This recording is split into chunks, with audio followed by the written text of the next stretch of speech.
Hello, my friends in YouTube land who are supporting me through this plastic surgery that's upcoming this week. I wanted to make a really quick little brief video. You're seeing me on Saturday evening about 5:50 Eastern Time. I'm sitting in the kitchen at the counter where I usually do my thinking and my processing, and I just wanted to give you a quick update. I did actually break down and take a Xanax about an hour ago, and maybe it's been 2 hours, and it actually did work. I was pretty ratcheted up trying to loose end everything, wash this pile and put that in the pack pile, and maybe a pack and maybe a knot, and how much weight will I swell up with water that I won't be able to wear those home, so I better take these, wear those big old pants, I don't know where they are anymore.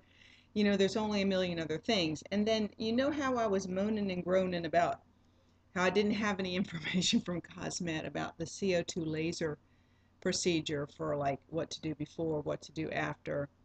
Well, that wasn't true. Even though they didn't seem to know about it when I asked them on the phone, it actually was in this huge stack that I had already printed off 2 months ago. Um, they have a page online where they have things, and because I wasn't looking at a CO2 laser procedure then, I guess it didn't register in my mind. So my first section's on 2 weeks before surgery for lower body lift, and there's a whole section which repeats a lot of the same stuff on the breast augmentation and what to do. And then the inner thigh lift, which is to come, and the arm lift, which is to come in January. And at the very back, there's this thing about the CO2 laser. Well, I would have been great to know that. Somehow I didn't see it, so I was reading it today, and that was getting me a little wigged out because they're already closed for the weekend. And I could probably find a number to call Joyce, but it's okay. I just have to trust. She told me that everything I needed that I didn't already have would be there when I got there, and it's a matter of trust at the process.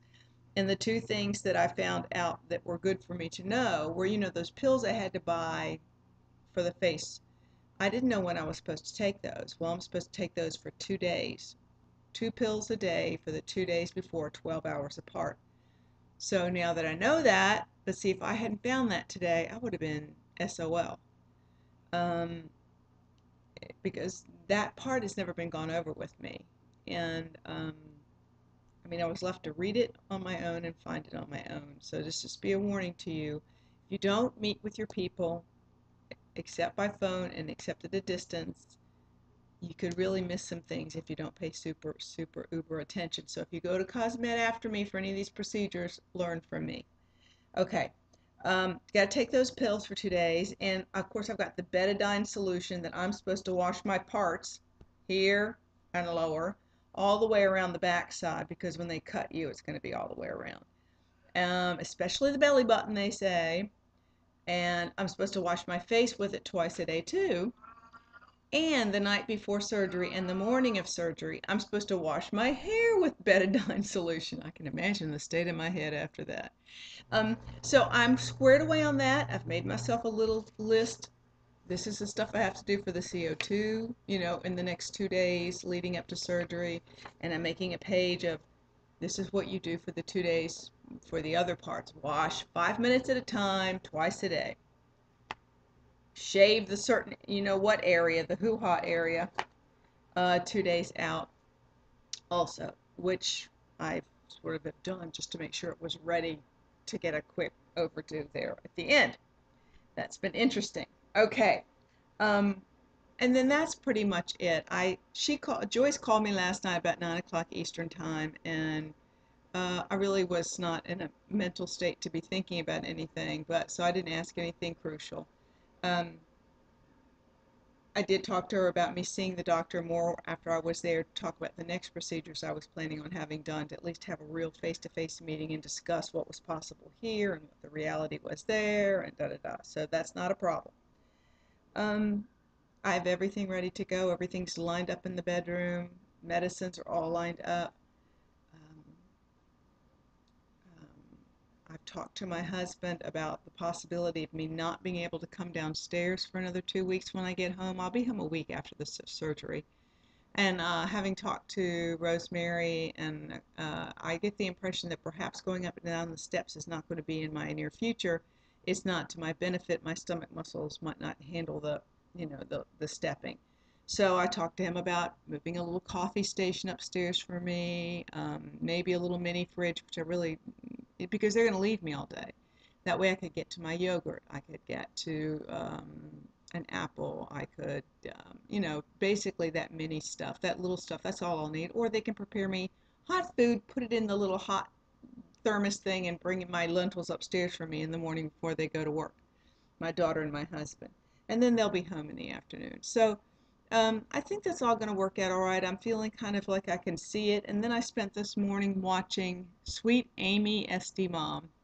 And I'm sure everybody knows who Amy is because she went through tummy tuck and breast augmentation like in March of this last year. And she did make thorough videos of her going in, the discussion, and the recovery period. And so that has been very helpful for me to kind of see what's down the road for me too. How soon could she do this? How could she stand up straight? Things like that. And of course, everybody will be different. She definitely leaned on her pain meds, which made me go upstairs and count mine to make sure I'd have enough to even get through the week I was there. And I have an old bottle of backup. It would be Vicodin for what they gave me for now, and then if I have to get desperate, I'll take the oxycodone, whatever.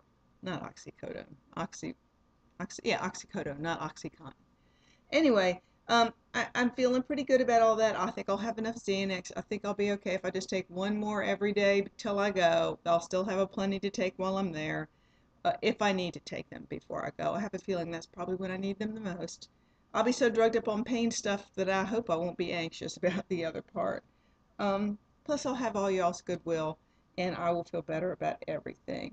Um, it's just good. I've been doing all my reading again. I'm having so many different things done. You drive based on which procedure. Well, then I've got to compare. And you can bathe based on different procedures. And so I have to kind of go to the outside number for everything, which means I'm going to be pretty filthy by about day 10 when I can finally have a shower.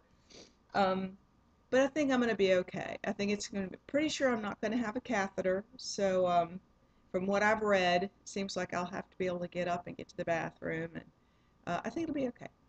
I just wanted to touch base, say thanks for watching my crazy boob video, and I'll do another little video before I leave, and be looking for information for me on Facebook, and as soon as I can make a video and post it, I've got my laptop I'm taking with me, and that's where I make my videos. That's why they're grainy and not so great.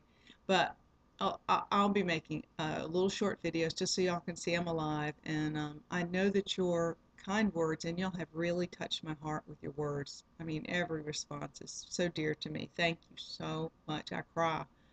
I appreciate it, and I know I'm not really alone. So I'll talk to you guys soon.